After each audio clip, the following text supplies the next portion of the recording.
and welcome back once again to After the Credits. So I decided to see something fairly new today. It just opened a few days ago, maybe a week ago by the time you're seeing this.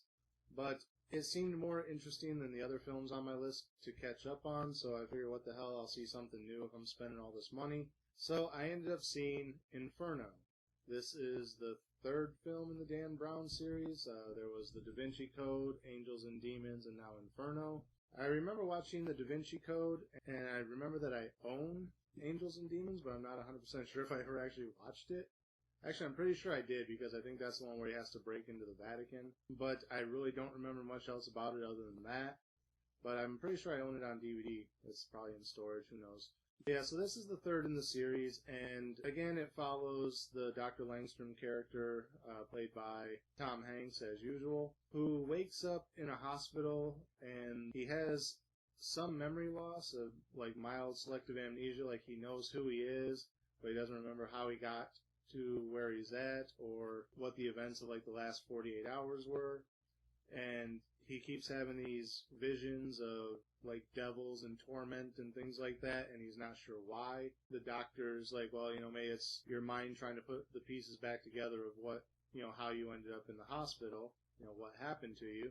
So, as it's all coming together, things kind of pan out, and he realizes why he's seeing certain visions.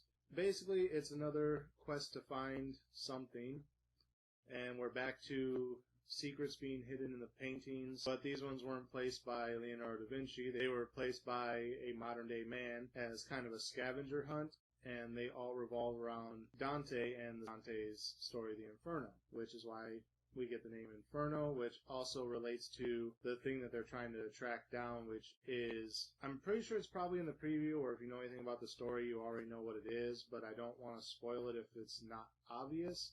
So, spoiler warning, by the way. But Inferno is basically the name given to this man-made virus that's going to be released onto the world at a certain date at a certain time. And basically it'll wipe out like 2/3 of the Earth's population, because the person who developed it thinks that humanity is growing too quickly, almost at the pace that a virus would, where you can put a single cell into a petri dish, and as they replicate, they just multiply and multiply and multiply. And if each one doubles, then, like right now we're at 11:59 on the clock, the countdown to midnight.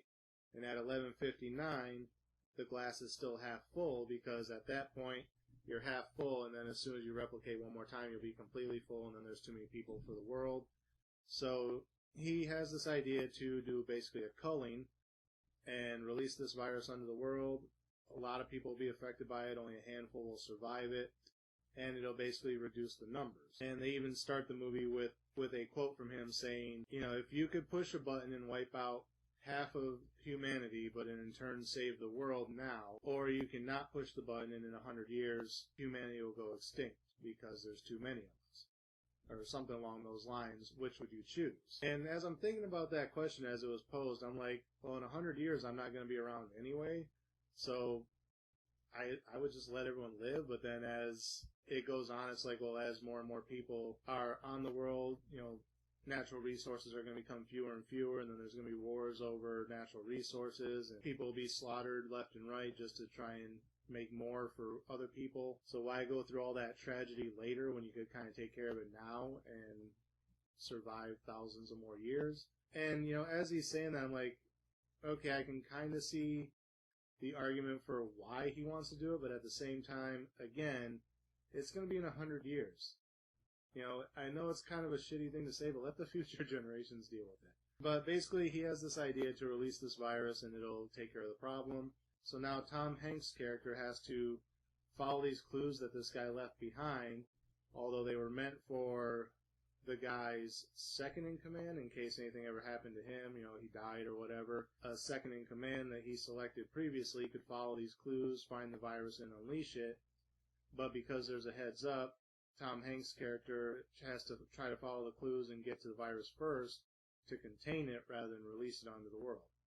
So that's basically the movie. You follow Tom Hanks around. He's trying to figure out all these clues, find the next piece of artwork, find the next clue in that, and at the same time doing it all with short-term memory loss and amnesia, and things slowly coming back together for him. Obviously, if he was at 100% capacity, he probably could have easily tracked everything down within like a day. But because they want to make it into a 2-hour movie, you have to give him an obstacle, which in this case is short-term amnesia. Throughout the course of the movie, as he follows the clues, we do find out what happened to him and why he has the amnesia. But that's kind of a minute point in the overall scope of the movie. Again, spoilers, but it's a movie, so you should probably expect this. He eventually tracks everything down, finds the virus, and stops it, and the world is saved. Yay! Because it's a book, and books end that way, and it's a movie, and movies end that way. If you didn't know that, if you really thought, oh, Tom Hanks' character wouldn't find the virus, it would get unleashed on the world, and humanity would be wiped out, obviously you don't watch Hollywood films. You know, this isn't like a zombie movie where, oh, the virus got unleashed, and now half the world's population is zombies, which leads into another movie. No. This is a Ron Howard film based on a Dan Brown novel, so it's going to end the way you would expect it to. So what would I give it as far as a star rating? It was an okay film, but like I said, it's the third in the series of Dan Brown films, and it's kind of repetitive at this point of this character doing the same thing over and over again. But at the same time, I, for some reason, like these films. Like, even as bad as National Treasure 1 and 2 were, I still like them for whatever reason. And these films always kind of seem more like National Treasure if National Treasure was better. So I do like the films, but like I said, it is a little repetitive at this point. I'd like it to be, you know, a little bit more of a shake-up, which the amnesia thing was a nice touch, but overall it just didn't really seem like enough of a touch-up. So I'd probably give it a 3. I was going to say a 3.5, but honestly, I probably would have gave the Da Vinci Code a 3.5 and probably gave Angels and Demons a 3, so since I can't really remember Angels and Demons that well, I'm going to say this is probably on par with Angels and Demons. So, yeah, we'll give it a 3. I don't want to bump it down any lower than that. It's an average film. It keeps you entertained for the run of the film. You know, always with a new twist, always another puzzle to figure out. So if you like those types of films, check it out. You'll probably enjoy it. If not, probably avoid it. But yeah, that's my review of it. So that is it for this episode. Again, as always, thank you guys for watching. Remember, like, comment, subscribe, share the video.